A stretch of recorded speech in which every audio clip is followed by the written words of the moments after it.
Siapa sangka, wanita asal Israel yang dibesarkan dalam keluarga militer, justru menemukan hidayah lewat seorang pemuda Indonesia yang baru saja lulus dari pesantren. Awalnya, ia datang dengan pandangan penuh curiga. Tapi semua berubah karena akhlak seorang Muslim yang sederhana. Assalamualaikum warahmatullahi wabarakatuh. Teman-teman semua, selamat datang kembali di channel penuh inspirasi ini. Semoga kalian semua selalu dalam lindungan Allah Subhanahu wa Ta'ala dan diberikan keberkahan dalam setiap langkah hidup. Sebelum kita mulai kisah luar biasa ini, jangan lupa ya untuk klik like, tulis pendapat kamu di kolom komentar, dan subscribe channel ini agar kamu nggak ketinggalan kisah inspiratif lainnya. Ayo, kita ramaikan kolom komentar dengan menulis sholawat untuk Nabi Muhammad Shallallahu Alaihi Wasallam, dan jangan lupa tulis juga kamu dari kota mana. Biar kita bisa saling sapa dan doakan sesama penonton. Bunga Sakura. Namaku Rachel, dan aku lahir di sebuah kota kecil di Israel bagian utara, tidak jauh dari perbatasan Lebanon. Keluargaku adalah keluarga militer. Ayahku seorang tentara berpangkat tinggi yang mengabdikan hampir seluruh hidupnya untuk mempertahankan negara. Begitu juga dua kakakku yang bergabung dalam pasukan elit. Sejak kecil, aku tumbuh dalam lingkungan yang disiplin, penuh aturan, dan penuh ketakutan terhadap hal-hal yang berbau Islam. Di rumah, kami terbiasa menonton berita dan film dokumenter tentang konflik di Timur Tengah. Kata Muslim selalu digambarkan sebagai sesuatu yang menakutkan. Aku tak pernah benar-benar mengenal seorang Muslim secara langsung, tapi dari cerita-cerita keluargaku, mereka semua digambarkan sebagai ancaman. Bahkan di sekolah, pendidikan sejarah yang kuterima sangat bias, menggambarkan agama Islam sebagai sesuatu yang bertentangan dengan nilai-nilai kami. Namun, hidup manusia memang misterius. Aku selalu punya rasa ingin tahu yang besar terhadap dunia luar. Ketika beranjak dewasa, aku memilih untuk mengambil jurusan hubungan internasional di universitas. Aku ingin melihat dunia dari sudut pandang yang lebih luas, tidak hanya dari kacamata keluargaku. Tapi tentu saja, rasa penasaran itu tidak pernah berani kutunjukkan secara terang-terangan. Di keluargaku, mempertanyakan ideologi sama saja dengan menghina kehormatan. Setelah lulus, aku bergabung dengan sebuah LSM internasional yang bergerak di bidang kemanusiaan dan pendidikan. Kami sering mengirim relawan ke berbagai negara untuk proyek bantuan dan pelatihan. Suatu hari, datanglah surat tugas yang membuat jantungku berdetak kencang, Indonesia. Lebih tepatnya, di sebuah daerah pedesaan di Jawa Tengah. Aku sempat ingin menolak, karena itu artinya aku harus tinggal berbulan-bulan di negara dengan populasi Muslim terbesar di dunia. Tapi ada suara kecil dalam hatiku yang berkata, mungkin inilah waktunya kamu melihat dunia dengan mata kepalamu sendiri. Aku pun menerima tugas itu. Aku masih ingat jelas hari pertama aku menginjakan kaki di Bandara Yogyakarta. Udara panas, orang-orang ramai, dan semua mengenakan pakaian yang bagiku waktu itu asing. Perempuan berjilbab di mana-mana. Aku gugup, takut, dan merasa seperti berada di dunia lain. Tapi aku tetap menjaga sikap. Bagaimanapun juga, aku profesional, dan tugasku adalah memberikan pelatihan komunikasi untuk para relawan lokal di sana. Pihak LSM setempat memperkenalkanku pada seorang pendamping lapangan bernama Ahmad. Dia adalah lulusan pesantren yang baru saja menyelesaikan pendidikan keagamaannya. Penampilannya sederhana. Peci putih, kemeja longgar, dan celana kain bersih. Dia menyapaku dengan senyum ramah dan bahasa Inggris yang cukup lancar. Welcome to Indonesia, Miss Rachel. I'll assist you during your stay. Saat itu, aku hanya mengangguk pelan. Dalam hatiku masih penuh prasangka. Apakah dia akan mencoba mengislamkanku? Apakah dia akan memaksaku memakai jilbab? Apakah dia akan memandangku sinis karena aku orang Israel? Semua pertanyaan itu berputar di kepalaku. Tapi hari-hari berikutnya justru mengubah semua persepsiku. Perlahan, tapi pasti. Hari pertama pelatihan berlangsung lancar. Ahmad membantu menerjemahkan setiap kalimatku dengan sabar. Ketika aku berbicara terlalu cepat, dia akan mengangkat tangan pelan dan berkata, "Slow down, Miss Rachel. Let's make sure everyone understands." Bahkan ketika peserta di ruangan terlihat kesulitan, dia akan menambahkan penjelasan dengan sabar tanpa memotong pembicaraanku. Dia punya cara berbicara yang lembut, tidak pernah memaksakan kehendak, dan senyumnya entah mengapa menenangkan. Aku mulai memperhatikan hal-hal kecil darinya. Setiap kali masuk ruangan, dia mengucap salam. Sebelum makan, dia membaca doa dalam hati. Ketika adzan terdengar dari masjid terdekat, dia meminta izin untuk salat dengan sopan. Tidak ada tekanan. Tidak ada ajakan. Hanya teladan yang ditunjukkan lewat tindakan. Bahkan ketika kami makan bersama, dia akan mengambilkan piring untukku lebih dulu. Ia sangat menghormati wanita. Dan itu berbeda jauh dari bayanganku tentang Muslim fanatik. Malam hari, aku sering merenung di kamar penginapan. Mengapa aku tidak bisa menemukan kebencian dalam dirinya? Bukankah seharusnya dia membenciku karena aku berasal dari negara yang menindas umat Islam? Tapi Ahmad seolah tidak peduli pada latar belakangku. Ia hanya melihatku sebagai manusia biasa. Dan itu mengguncang jiwaku. Pada minggu kedua, aku memberanikan diri bertanya kepadanya, "Ahmad, mengapa kamu begitu baik padaku, padahal kamu tahu aku berasal dari Israel?" Ahmad tersenyum, karena dalam Islam, kita diperintahkan untuk berlaku adil dan berbuat baik kepada siapapun, selama mereka tidak memerangi kita. Aku terdiam. Jawaban itu begitu sederhana, tapi menghentak. Sejak percakapan itu, dinding dalam hatiku mulai runtuh. Aku mulai penasaran, bukan hanya pada Ahmad, tapi pada Islam itu sendiri. Saat istirahat makan siang, aku mulai mengajukan pertanyaan-pertanyaan kecil. Mengapa kamu salat 5 kali sehari? Apa arti jilbab bagi perempuan? Mengapa Al-Quran begitu penting bagi kalian? Dan setiap pertanyaan dijawab dengan sabar, tanpa pernah menggurui. Ahmad tidak pernah menceramahi. Ia bahkan menyarankan agar aku membaca sendiri jika ingin tahu lebih banyak. Coba cari terjemahan Al-Quran dalam bahasa yang kamu pahami. Baca perlahan. Jangan buru-buru menyimpulkan. Aku mengikuti sarannya, diam-diam mengunduh aplikasi Al-Quran dalam bahasa Inggris. Di malam hari, aku mulai membaca surah Al-Fatihah, lalu berlanjut ke surah-surah pendek lainnya. Anehnya, aku merasa tenang. Pada malam ke-13, aku bermimpi. Dalam mimpi itu, aku tersesat di padang pasir yang luas, tanpa air, tanpa arah. Aku berjalan lelah hingga hampir tumbang. Lalu, datang seorang lelaki berjubah putih membawa kendi air. Dia menyapaku dengan bahasa yang tidak kupahami, tapi entah mengapa aku mengerti maksudnya. Dia memberiku air, dan berkata, "Kamu haus bukan karena tubuhmu, tapi karena jiwamu." Aku terbangun dengan air mata menetes, dan jantung berdegup kencang. Mimpi itu menjadi titik balik. Untuk pertama kalinya dalam hidupku, aku menyadari, mungkin selama ini aku hanya mengenal Islam dari cerita yang salah. Dan mungkin, hidayah sedang mengetuk hatiku. Setelah malam itu, malam di mana aku bermimpi berada di padang pasir dan diberi air oleh seorang pria berjubah putih, aku merasa ada sesuatu yang berubah dalam diriku. Tak lagi sekadar rasa penasaran, melainkan dorongan dari dalam hati yang begitu kuat.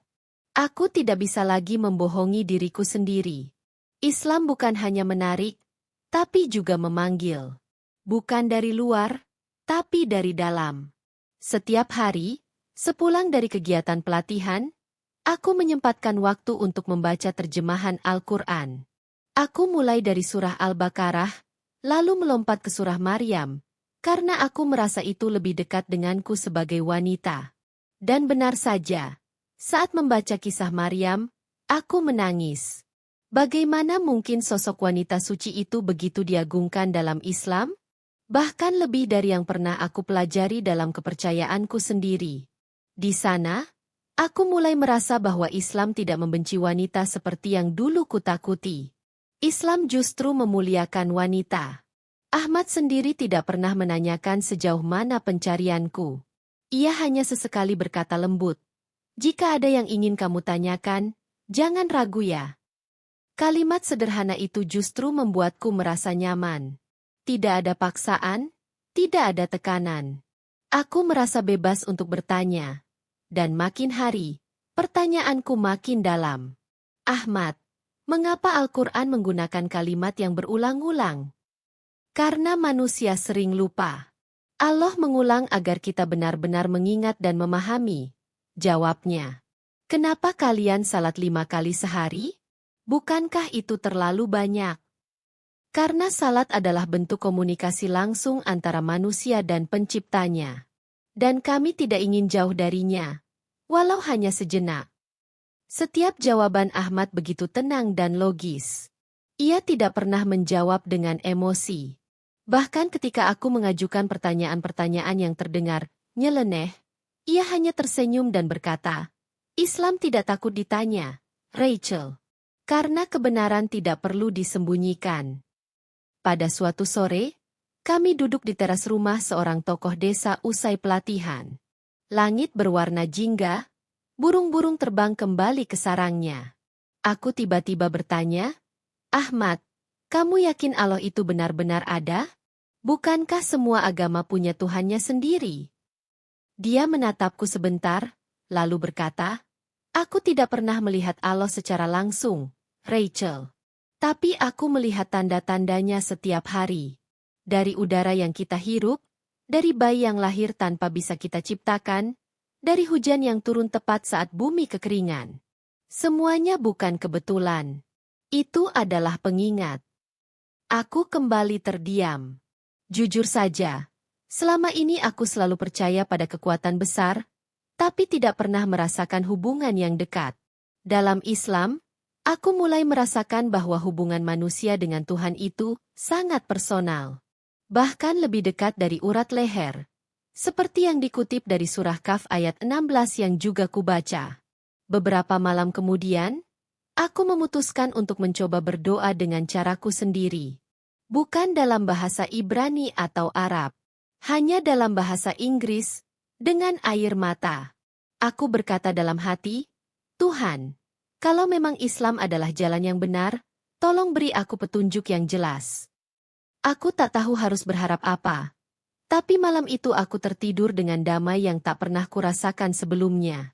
Esok harinya, saat makan siang, Ahmad membawakanku sebuah buku berjudul Journey to Islam, kumpulan kisah mualaf dari berbagai negara. Di dalamnya ada kisah seorang wanita Yahudi Amerika yang masuk Islam setelah bertemu seorang pelajar dari Turki. Kisahnya hampir mirip denganku. Aku membaca buku itu dalam 2 hari, dan hatiku makin tak menentu. Setiap kisah mualaf seperti menggambarkan perasaanku sendiri. Aku mulai menghadiri kajian Islam di desa, meski hanya duduk di pojok ruangan dan mendengarkan dari balik tirai. Para ibu-ibu dan remaja perempuan menyambutku dengan hangat. Mereka tidak peduli dari mana aku berasal. Mereka bahkan memberiku jilbab sebagai hadiah. "Ini bukan paksaan," kata mereka, "tapi kami ingin kamu tahu bahwa kamu sudah kami anggap saudara." Hari demi hari berlalu, dan aku mulai memakai jilbab tipis sebagai bentuk penghormatan ketika berada di ruang publik. Anehnya, aku merasa lebih tenang dan terlindungi. Orang-orang memperlakukanku dengan lebih sopan. Tidak ada tatapan aneh atau komentar kasar. Justru, aku merasa dihormati. Jauh dari ketakutan yang dulu selalu menghantuiku. Tapi aku juga tahu, keputusanku ini bukan tanpa risiko. Aku mulai membayangkan bagaimana reaksi keluargaku jika mereka tahu. Ayahku pasti akan murka. Kakak-kakakku mungkin menganggapku pengkhianat. Tapi hati kecilku terus berkata, apakah kamu hidup untuk menyenangkan mereka, atau untuk mencari kebenaran? Pertanyaan itu menghantuiku setiap malam. Pada malam ke-40 sejak kedatanganku di Indonesia, aku kembali bermimpi. Kali ini, aku berdiri di tengah masjid yang penuh cahaya. Suasana sangat damai. Seorang wanita berjilbab putih datang menghampiriku dan berkata dalam bahasa Ibrani, "Sudah waktunya." Aku tersentak bangun. Tubuhku gemetar, tapi hatiku terasa ringan. Aku tahu, aku sudah siap. Paginya, dengan suara bergetar, aku menghampiri Ahmad. "Ahmad, bisakah kamu mengantarku bertemu Ustazah?" Aku ingin belajar mengucapkan dua kalimat itu. Ahmad hanya menatapku dengan mata berkaca-kaca, lalu menjawab, "Tentu, Rachel. Ini adalah keputusanmu, dan aku tahu kamu telah menemukan cahaya itu sendiri." Hari itu, langit tampak lebih cerah dari biasanya. Aku mengenakan gamis putih yang baru dipinjamkan oleh seorang ibu desa. Di atas kepala, jilbab sederhana berwarna krem menutupi rambutku. Aku duduk di ruang tamu rumah Ustazah Nur, seorang wanita parubaya yang sabar, berwibawa, dan sangat lembut dalam bicara. Di sekelilingku, beberapa ibu-ibu desa hadir sebagai saksi. Ahmad duduk agak jauh di sudut ruangan, menunduk penuh haru. Jantungku berdegup begitu kencang. Aku hampir tidak bisa berbicara. Tapi ketika Ustazah Nur menggenggam tanganku, ia berkata, "Rachel, tidak ada paksaan dalam Islam. Ini adalah perjalanan hatimu. Jika kamu sudah yakin, mari kita ucapkan kalimat itu bersama-sama." Aku mengangguk. Air mataku jatuh sebelum kata pertama terucap. Tapi kemudian, perlahan, aku mengikuti lafaz itu. Asyhadu alla ilaha illallah, wa asyhadu anna Muhammadar Rasulullah. Seketika, dadaku terasa lapang. Tangis meledak tanpa bisa kutahan. Semua orang dalam ruangan ikut menitikkan air mata. Ada yang memelukku, ada yang mengusap punggungku, dan ada yang hanya tersenyum sambil terus melafazkan tasbih. Hari itu, aku bukan lagi Rachel dari Israel. Aku adalah Rahil Aisyah, wanita yang telah Allah beri cahaya dan jalan hidayah. Setelah syahadat, aku dibimbing untuk belajar wudhu dan salat. Awalnya canggung, tentu saja. Bahasa Arab belum sepenuhnya kupahami. Tapi setiap gerakan terasa bermakna. Saat bersujud untuk pertama kalinya, tubuhku gemetar. Aku merasa benar-benar kecil, namun juga benar-benar dekat dengan Tuhan. Aku akhirnya menemukan bentuk ibadah yang membuatku bukan hanya berdoa, tapi merasakan doa itu dalam tubuh dan jiwa. Beberapa hari kemudian, aku mulai menghubungi keluargaku melalui video call. Aku tahu ini akan berat. Aku mempersiapkan diri secara mental. Dalam panggilan pertama, aku hanya bercerita tentang kegiatanku di Indonesia. Ayahku terlihat senang melihatku sehat. Tapi saat aku mengatakan bahwa aku sedang mempelajari Islam, wajahnya berubah seketika. "Apa maksudmu? Islam? Rachel, kamu tahu siapa mereka?" bentaknya. Ibuku menangis. Kakakku memutuskan sambungan sebelum aku sempat menjelaskan lebih jauh. Saat itu, hatiku hancur. Tapi aku tahu, jalan kebenaran tidak selalu mudah. Bahkan Rasulullah pun dicaci oleh kaumnya. Aku hanya bisa berdoa. Semoga suatu hari hati mereka terbuka. Dukungan datang dari tempat yang tidak kusangka. Teman-teman relawan di LSM-ku banyak yang mengirim pesan, menyemangati. Bahkan direktur regionalku, seorang wanita Katolik, mengucapkan selamat dan berkata, "Saya bangga padamu, Rachel. Tidak semua orang punya keberanian mengikuti suara hati." Kata-kata itu menguatkanku. Aku pun memutuskan untuk memperpanjang masa tinggal di Indonesia. Aku ingin belajar Islam lebih dalam. Ahmad mengenalkanku pada sebuah pesantren tahfidz perempuan di Jawa Barat. Di sana aku tinggal selama 6 bulan. Hari-hariku diisi dengan belajar Al-Quran, hadits, fikih dasar, serta memperbaiki bacaan salat. Para santri menyambutku seperti saudari mereka sendiri. Tak pernah sedikit pun mereka mencibir latar belakangku. Justru, mereka bangga bahwa aku datang dari jauh untuk mencari kebenaran. Aku mulai menulis kisah perjalananku dan mengirimkannya ke media online. Salah satu artikelnya menjadi viral. Judulnya, Dari Israel ke Pesantren, Rahil dan Jalan Menuju Cahaya. Ribuan orang membaca, dan ratusan mengirim pesan menyemangati. Beberapa juga menceritakan kisah serupa. Aku tak menyangka, kisahku bisa menyentuh begitu banyak hati. Lalu, bagaimana dengan Ahmad? Hubungan kami tumbuh perlahan, namun indah.